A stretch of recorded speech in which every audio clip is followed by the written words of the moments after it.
It was my first day at work at the company. I introduced myself in front of all the employees. I am Mark Johnson, who will be serving as the exclusive writer. In the middle of my self-introduction, I found myself at a loss for words. Unbelievably, the woman I thought I would never see again was standing right before me. What? Why is Susan here? As I widened my eyes in surprise, Susan also widened her eyes. I never dreamed that I would ever meet my ex-wife, who I divorced 2 years ago, in this way. My name is Mark Johnson. I am a divorced man turning 30 this year. Since my divorce last year, I have been living alone. My ex-wife Susan was a wonderful woman, 3 years older than me. She was very beautiful, youthful enough to make me look much older, yet her inner self was very calm. We met at a mixer and started dating smoothly, leading to a quick marriage. Compared to the beautiful Susan, I'm not exactly handsome, but Susan had a fondness for me. I worked as a writer, handling various types of articles as a contract job, which were published on websites and magazines. Before I met her in person, Susan was aware that I was working as a writer. Susan regularly checked my works, and thankfully, she developed an interest in me. I think you definitely have talent, Mark. I will work hard to make your dream come true. Susan always said this to me. Yes. Even though I was a writer, when I was married to Susan, I was just juggling a few freelance jobs, not possessing enough financial power to be the breadwinner of the family. I had wanted to be a full-fledged writer since I was 24. Before that, I worked as a regular full-time employee. Before I got married to Susan, I was barely getting by, living off my savings. But after we got married, Susan worked hard as a full-time employee and supported our household. Susan is a smart and excellent woman with outstanding knowledge in IT, and she was doing a great job at her company. I was taking advantage of Susan's actions, and while I was doing my writing work at home, I also did all the housework. I thought I would do the housework perfectly since I couldn't get results at work. I'm home. Today's dinner looks delicious. Thank you, Mark. No, it's only natural for me to do this because you're working hard outside, Susan. I'm really grateful to you. I said that and shared a dinner table with Susan. The time I spent with Susan was really fun, and every moment was sparkling.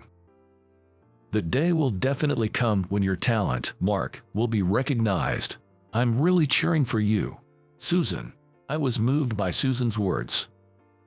When you're a writer working at home, there were many times when you honestly felt like giving up.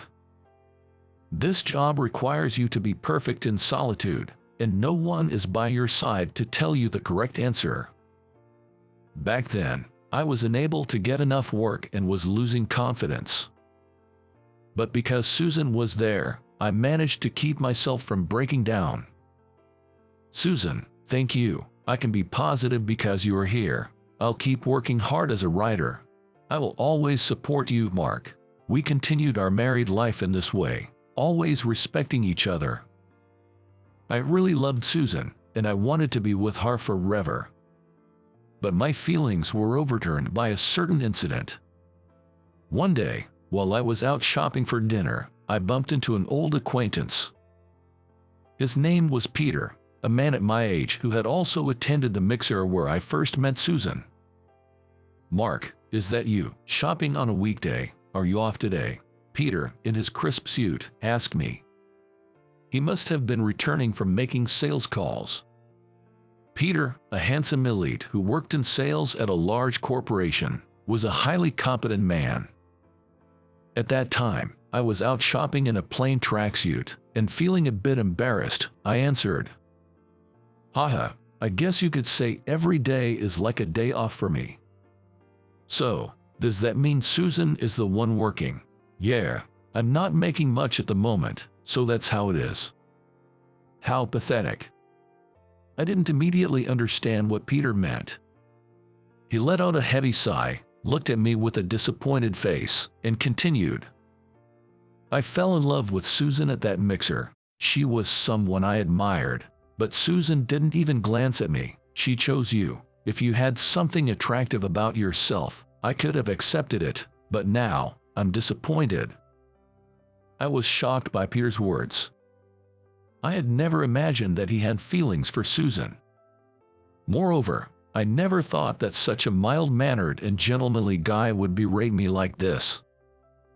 Despite being deeply shaken, I managed to muster a forced smile and responded. Although I might not have smiled properly due to my inner turmoil. Yeah, Susan is really a wife too good for me. If you understand that, why don't you step back? Peter gave me a cold look. It was a look of contempt from a fellow man. Susan is really pitiful. I bet she gets sympathy from her colleagues because her husband is like you. Susan is such a beautiful and wonderful woman. I still believe I could have made her happier than you, Mark. If you wish for her happiness, I recommend that you realize your place, even now. With that, Peter briskly walked away, leaving me standing there, feeling as though I had been struck on the head with a blunt object. I don't remember how I got home. But even after getting home, Peter's words kept flashing back in my mind, filling me with an unbearable feeling. It forced me to confront the inadequacy and inferiority I had vaguely felt as a husband. I have been married to Susan for 2 years, but as a writer, I haven't made any progress. My days are still filled with small jobs, and despite submitting my work to various companies hoping for a formal contract, but I'm getting no responses. I keep saying, I'll get results one day, but in reality, nothing changes. It's one thing to chase after a dream that might not come true by myself, but is it right to drag Susan along? Susan herself supports me and trusts me. But can I take responsibility if I fail to meet her expectations? Before I knew it, I was filled with self-pity, and tears welled up in my eyes. I'm home. Wait, Mark, what's going on? Susan, surprised by my unusual mood, rushed to my side. Susan is always so kind to me, and does so much for me. Despite this, I can't do anything for her. In that moment, I painfully realized this truth. Susan, let's get a divorce. The moment I said that, Susan looked at me with a startled expression. Oh, Mark, what happened? I'm no good. I can't make Susan happy. Susan seemed like she wanted to say something, but instead she just nodded gently and said, I understand. Maybe she could tell from the tears I shed. And so, in our 2nd year of marriage, we put a period to our life together. It was a divorce we both agreed to, so the proceedings went smoothly. Even at our last goodbye, Susan smiled and cheered me on. She looked so refreshed, and I knew then that this separation was the right thing. Susan is a serious person, and she must have felt obliged to support me, but at the same time, she must have felt burdened. Mark, promise me this at least. I'll be waiting for you to succeed as a writer. Even at this parting, Susan was kind. Feeling her considerateness, I let out a small stream of tears as I said goodbye. Yeah, I'll keep on writing. After parting with Susan, I dedicated myself more to writing than ever before. Before, when Susan was around, we would go out as a couple, but now I am truly alone. Thankfully, I have plenty of time. I wrote and wrote as if I were possessed. Sometimes when I felt like giving up, I would think alternately of Peter and Susan. I wanted to become a man who could make Peter, who looked down on me, look up to me, and I was determined to fulfill my promise to Susan. By doing this, I was able to motivate myself and make more achievement in my work than ever before. My writing improved and I started to get higher-paying jobs. Then I thought I'd enter a contest in a web media, so I found a promising contest in a magazine and applied. As a result, I was hired by a major web media company. I was going to be employed as a full-time writer, so I could expect a stable life, promotions, and raises from now on. Most importantly, I was told that I might be able to take on assignments from publishing companies, and I might even be asked to travel overseas for cover stories. I wanted to write various articles and send them out to the world. It was a moment when my dream came true. I did it. I shouted with joy in my empty room. I wish I could have shared this moment with Susan. It will soon be 2 years since I divorced her. I'm still alone, but I'm sure she, the charming woman, has already been blessed with a new good encounter. For me, that's the greatest joy. There are plenty of men who are more suitable for Susan than me, a cowardly man. Yes, like that Peter. She can choose as many handsome and wealthy men as she wants. I have to move on too. With that thought, I said goodbye to Susan again in my heart, but later I was to be hit by an unexpected situation. A few days later, I went directly to the major web media company that had hired me. Normally, since I'm a writer, I can work remotely, but from now on, I need to have meetings with the editor in charge at the office. So, first of all, I had to greet all the employees. And after the greeting and the tour of the company, a welcome party for me was held. I was truly grateful for such a warm welcome. After a long while, I put on a suit and, nervously, I set foot into the company. I'm nervous. The company exuded a modern feel, its marble floors sparkling and shining. I was immediately overwhelmed by the stylish and contemporary office. "All right, Mr. Johnson, this way." Led by the young president in his 40s, I stepped into the PC room where everyone was waiting. I am Mark Johnson, who has been appointed as an exclusive writer for this company. In the midst of introducing myself, I was left speechless. Unbelievably, the woman I thought I would never see again was standing in front of me. "What? Why is Susan here?" As I expressed my surprise and widened my eyes, Susan was also taken aback. I never dreamed of meeting my ex-wife, whom I had divorced 2 years ago, in such a circumstance. But I couldn't stand there silently any longer in front of everyone. Though I still have much to learn, I look forward to working with all of you. I finished my faltering greeting and bowed deeply.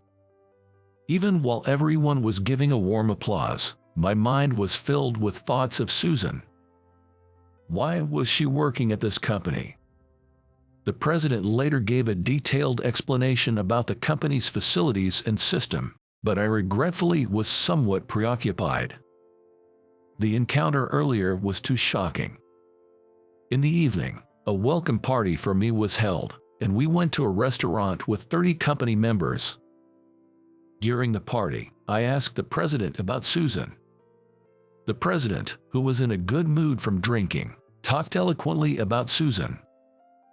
Yes, we had hunted Susan because she was so competent and made her an executive of our company.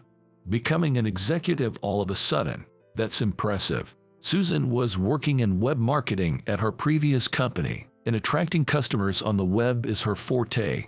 Also, she had excellent grades in the Department of Humanities at a national university, so of course she has excellent writing skills and talent as an editor. In fact, she's really standing out in our company. I'm really glad we hired her. Just as the president said, Susan had excellent grades at the Department of Humanities at a national university. She had told me herself that when she was job hunting, she struggled to decide whether to work at a publishing company or an IT company. But in this company, she can showcase both of her skills, which is perfect for her. As I was thinking this, Susan came over to me. I was relieved because I was worried she might avoid me. "Mark, it's been a long time." I was surprised. "I never expected to meet you again like this." "Me neither." Seeing Susan up close after a long time, I was unexpectedly nervous. Even after 2 years apart, she was still as charming as ever. To be able to talk so naturally again. I never even dreamed of this. But really, congratulations. Our web media gets a lot of various work frequently. I'm very honored to be able to work with you, Mark. I look forward to working with you in the future. Same here, I look forward to it. And so we began our relationship as a good business partner. The company's culture suited me, and I was able to concentrate on writing in a comfortable and enjoyable environment. I visited the office regularly for work meetings and actively communicated with Susan. She was such a competent woman and gave me precise instructions. Mark, last month's article was a hit in terms of traffic. There was a lot of feedback from people wanting to read more, so I'm thinking of turning it into a series. That's great news. Is there anything I should pay attention to? In this way, we meticulously discussed our work. Every time we compared our ideas, the results visibly improved, and being evaluated directly like this also motivated me. Honestly, I never dreamed that a day would come when I could interact with Susan in this way. I used to respect Susan, but I was always riddled with complexes. Even though Susan was cheering me on, I continued to feel pathetic in my constant anxiety and feelings of inferiority. But now it's different. I have confidence in myself now, and I no longer feel inferior as I used to. Susan herself must feel this change in the air, and I can say with certainty that our relationship feels better than before. Although we have been apart for 2 years, it seems that what we cultivated during that time was not in vain. I think I still love Susan. Half a year since I met with Susan again. I could feel my affection for Susan growing day by day. But I was the one who brought up the divorce, and there's no way Susan feels the same about me. Even from the perspective of her ex-husband, Susan is now sparkled. Susan, who was successful at work, was very attractive and radiant, a figure of admiration among the male employees. The kindness Susan shows me might just be for work, and in reality, I'm probably just a thing of the past. While my feelings for Susan grew stronger, I was trying to convince myself to give up, but an incident awaited us that would greatly shake our relationship. Here's to the growth of our company. Cheers! At the president's toast, all the employees raised their glasses and started toasting each other. Today was the regularly scheduled company-wide drinking party. Coincidentally, Susan was sitting next to me today, which made my heart beat fast. Unlike her serious suit style at work, Susan was cute in a dress today and had heavier makeup. I hadn't seen Susan like this in a while, and while I felt a fresh thrill, I also felt that Susan probably already had a new partner. There's no way such a wonderful woman would be left alone. I felt a little sting in my heart and fought to drown my feelings in alcohol, drinking at a high pace. But surprisingly, Susan next to me was drinking at an even higher pace. Was Susan always such a heavy drinker? Another whiskey and soda, please. Are you sure you're okay? Your face is all red. I'm fine. I'm not drunk. Susan said so, but she was clearly drunk. The drinking party started at 6 p.m., and by the second hour, Susan was completely drunk. After that, the other employees got excited about going to the second party, and Susan was saying, "Me too," and tried to follow them. But there was no way she could walk the streets safely in heels with being so drunk. Seeing her like this, I decided to take her home. Fortunately, the other members were too excited about the second party to tease us. I planned to go home as soon as I sent Susan safely to her house. But suddenly Susan started feeling unwell and turned pale, shivering. It appears that the drawbacks of drinking alcohol at a high pace have now caught up to her. From this bar to Susan's house it takes about an hour, but if we head to my apartment, it's only about a 15-minute ride. I immediately hailed a cab and headed straight to my apartment.